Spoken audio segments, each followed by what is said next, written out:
সমস্ত জল্পনা কাটিয়ে অবশেষে মুখ্যমন্ত্রীর মুর্শিদাবাদ সফর, কিন্তু কোথায় যেন রহস্যের গন্ধ। পা পড়ার আগে রাতভর মারাত্মক অভিযোগ, পুলিশের বিরুদ্ধে স্থানীয়দের অভিযোগ। দুদিনের মুর্শিদাবাদ জেলা সফরে এলেন মুখ্যমন্ত্রী মমতা বন্দ্যোপাধ্যায়। বহরমপুর ব্যারাক স্কয়ার ময়দানে সোমবার দুপুর 1টা নাগাদ নামলেন তিনি। এরপরে গাড়িতে চড়ে সরাসরি পৌঁছান বহরমপুর সার্কিট হাউসে। সার্কিট হাউস থেকে 1 কিলোমিটার দূরে মুর্শিদাবাদ জেলা প্রশাসনিক দফতরে কনফারেন্স হলে পৌঁছান বিধায়ক ও সাংসদরা। সেখানেই তাদের সঙ্গে বৈঠক সারেন মুখ্যমন্ত্রী। আচমকাই ছিল সেই বৈঠক। সূত্রে খবর, এই বৈঠক সম্বন্ধে আগে থেকে কোনো খবর দেওয়া হয়নি। অপরদিকে মুখ্যমন্ত্রীর মুর্শিদাবাদ আসার আগে রবিবার সারা রাত জুড়ে ছড়ায় চাঞ্চল্য, মারাত্মক অভিযোগ পুলিশের বিরুদ্ধে। রাজ্যপালের আমি যেটুকু ইংলিশ লিডিং পেপারগুলোতে পড়েছি, কোথাও 356 এর কথা স্পেসিফিক্যালি বলা নেই। টু এক্সপ্লোর দি কনস্টিটিউশনাল পসিবিলিটির কথা বলা আছে।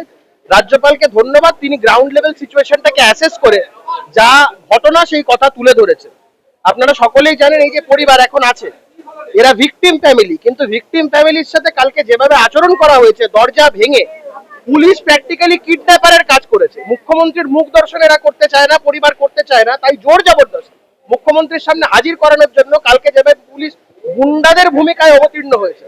কালকে যদি সজল ঘোষ, তরুণজ্যোতি তিওয়ারি, শঙ্কুদেব পণ্ডা এরা যদি না থাকতো, রাজ্যের বিরোধী দলনেতা যদি তৎপর না হতেন, তাহলে এতক্ষণে পুলিশ এদেরকে তুলে নিয়ে গিয়ে যা খুশি তাই একটা লিখিয়ে নিত। আজই আবেদন কি করলেন? কালকে গোটা ঘটনাটার বিচার চেয়ে হাইকোর্টে আমরা আবেদন করেছি। যেহেতু আপনারা সকলেই জানেন মুর্শিদাবাদে রাইট সংক্রান্ত যে মামলাগুলো আছে, কমিউনাল ভায়োলেন্স সংক্রান্ত যে মামলা, সেগুলো পেন্ডিং বিপত্তি ডিভিশন বেঞ্চ। আজকের আমাদের এই মামলাটার লিমিটেড পারপাস যেটা, সেটা হচ্ছে ইস্ট বিধাননগর পুলিশ স্টেশনের এই যে কার্যকলাপ, তাদের যে এইভাবে কালকে এসে এই দরজা ভাঙচুর করা এবং পুলিশের যে অতি সক্রিয়তা, এই জায়গাগুলো মূলত আমরা বলবো কোর্টের কাছে, এবং এই পরিবারের সুরক্ষার কথা আমরা কোর্টের কাছে বলবো। সেটা তো অলরেডি রয়েছে, that is a pending issue. NIA বা এই বিষয়টা কেন্দ্রীয় তদন্তকারী সংস্থা, that is pending before the division bench, ওটা অলরেডি রয়েছে।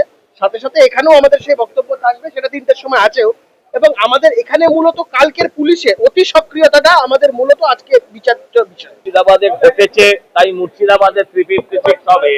আর যে জেলাগুলো ঘটার অপেক্ষায় আছে, সেই জেলাগুলোয় অবাধ সন্ত্রাস, গোপন সন্ত্রাস চলতে থাকবে। এটা কখনোই কাম্য নয়। মুর্শিদাবাদ, মালদা দুটো টোকেন ইনস্ট্যান্স উদাহরণ মাত্র। ওগুলোই ঘটেছে, বাকিগুলোই ঘটবে, ঘটার অপেক্ষায় আছে। এটাই পার্থক্য, আর কোনো পার্থক্য নেই। তাই শুধু দুটো জেলায় করে কোনো কিছু লাভ হবে না, করতে গেলে পুরো রাজ্যে করতে হবে। মুর্শিদাবাদ থেকে যেমন বর্ডার খুব কাছে, কলকাতা থেকে বর্ডার কত দূরে, বসিরহাট থেকে বাংলাদেশ কত দূরে, আমার কলকাতা থেকে বনগা কত দূরে। একটা লোকাল ট্রেন চাপলে চলে আসবে। অতএব কেউ সুরক্ষিত নয়, কেউ নিরাপদ নয়। আমার মৌলালী মোড়ে কিভাবে ঝান্ডা খোলা হয়েছে আপনাদের সেটা দেখেছেন, কোথায় নিরাপত্তা?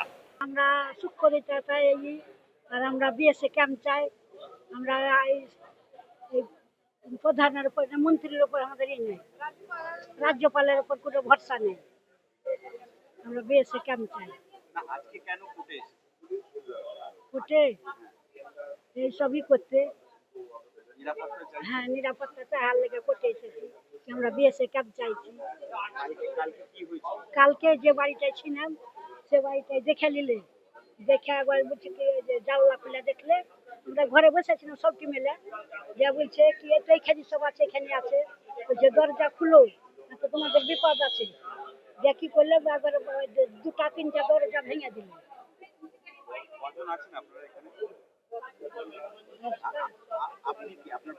আমার স্বামী মরেছে হরে গোবিন্দ দাস, আর আমার ছেলে চন্দন দাস।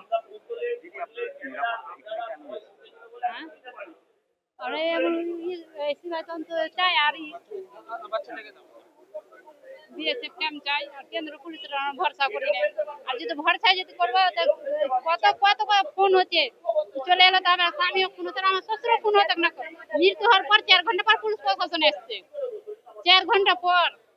আগে চলে এলো তো খুন, আমার স্বামীও খুন হতো, আমার শ্বশুরও খুন হতো না।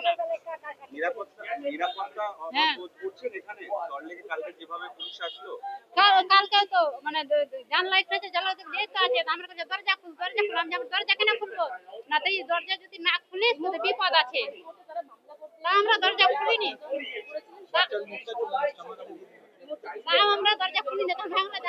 তোমরা কিডন্যাপ করে নিয়ে এসে কি আমরা তাই ইচ্ছা মনে কিডন্যাপ কেন করবে আর তাই ইচ্ছা না আমরা এসেছি